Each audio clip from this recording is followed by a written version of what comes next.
Hello friends, स्वागत है आपका कभी K to Z में।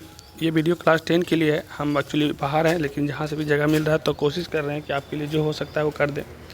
तो आप ध्यान से इस वीडियो को एक बार अच्छे से देख लीजिए। हमको लग रहा है खाली सुन लीजिएगा, 2 बार तो काम हो जाएगा, लिखने का भी ज़रूरत नहीं पड़ेगा। बस अच्छे से देख करके एक बार 2 बार सुन लीजिए, बस हो जाएगा। जैसे है कि गिरो जो है ये कौन सा संज्ञा का उदाहरण है, तो गिरो जो है ना समूहवाचक संज्ञा का उदाहरण है। फिर उसके बाद है कि नमक का विशेषण।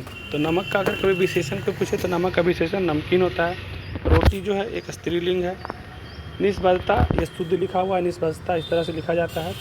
लोटा जो हम लोग बोलते हैं, तो हम लोग जो लोटा बोलते हैं वो हम लोग का घर का भाषा, उसको देशज बोलते हैं। भर पेट में कौन सा समास है, तो भर पेट में अव्ययी भाव समास है, क्योंकि भर पेट मतलब बहुत ज़्यादा हो जाता है तो अव्ययी भाव समास हो जाएगा। 10 हाथ जगह, मतलब कहीं पर भी 10 हाथ जगह है तो एकदम निश्चित बोधक है, मतलब निश्चित परिणाम बोधक विशेषण है। मैं गाने की कसरत कर रहा हूँ, ये जो शब्द है ये शुद्ध लिखा हुआ है कि मैं गाने का कसरत, अभ्यास मतलब कसरत ही होता है, तो मैं गाने की कसरत कर रहा हूँ। यद्यपि का अगर संधि करेंगे तो यदि, देखिए छोटा वाला दी लिखेंगे, हर्षी दी लिखेंगे और हर्षी दी दोनों छोटा वाला ही दी होगा, ध्यान रखना है। यद्यपि का संधि करेंगे तो दोनों दी होगा, जो छोटा वाला होगा, यदि जोड़ अपी, यद्यपि।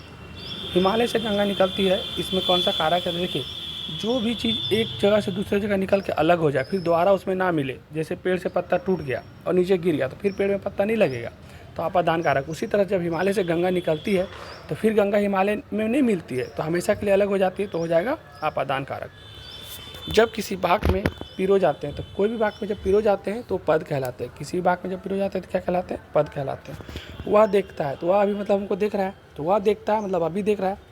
देखता होगा नहीं बोल रहा है, देखता था नहीं बोल रहा, वह देखता है मतलब वर्तमान काल। उसके बाद है कि याचना करने वाला के लिए अगर कोई एक शब्द हमको बोलना कि याचना करने वाला के लिए क्या हो सकता है, तो याचना करने वाला को हम लोग याचक कहते हैं। अकल पर पत्थर पड़ना, मुहावरे का अर्थ अगर पूछा जाए कि किसी का अकल पे पत्थर पड़ गया, हम लोग बोलते हैं मतलब उसका बुद्धि जो है भ्रष्ट हो गया है। विशेषण की विशेषता बतलाने वाला, जो विशेषण का भी विशेषता बतलाता है, मतलब एक विशेषण तो खुद ही विशेषता बताता है और विशेषण का भी विशेषता जो बताता है तो उसके ऊपर आता है प्रविशेषण हो जाता है।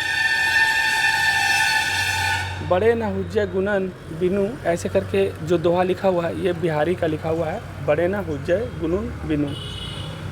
अशोक का जो शस्त्र त्याग का कहानी, हम लोग जो अशोक का शस्त्र त्याग जो पढ़े थे वो एक कहानी नहीं बल्कि एकांकी है। तो अशोक का शस्त्र त्याग क्या है, एकांकी है।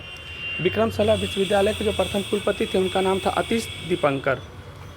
खुशबू रखते हाथ में श्रम समृद्धता का साधन का संदेश दिया गया है। खुशबू रखते हाथ में पूछेगा किस चीज़ का संदेश दिया गया है, तो श्रम समृद्धता का साधन का संदेश दिया गया है। कबीरदास जो थे वो भक्ति काल के कवि हैं।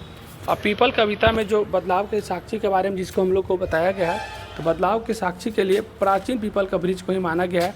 और जो भी स्टूडेंट मेरे वीडियो को देख रहे हैं, इस वीडियो को अगर आपको अच्छा लगे तो लाइक और सब्सक्राइब कर लीजिएगा। बात यह है कि अभी हम कुछ दिनों के लिए बाहर हैं, आउट ऑफ स्टेशन है, तो थोड़ा सा समय का दिक्कत है, लेकिन फिर भी आपको जिस भी प्रॉब्लम, मतलब जिस भी सब्जेक्ट में जिस भी टॉपिक में प्रॉब्लम होगा आप हमको कमेंट करिएगा। मैं अपने हिसाब से वीडियो कोशिश करूँगा कि बन जाए तो अपलोड कर ही दूँगा। थोड़ा लेट है लेकिन कोशिश करता रहूँगा। आप लोग भी इस वीडियो को लाइक सब्सक्राइब कर लीजिए। धन्यवाद।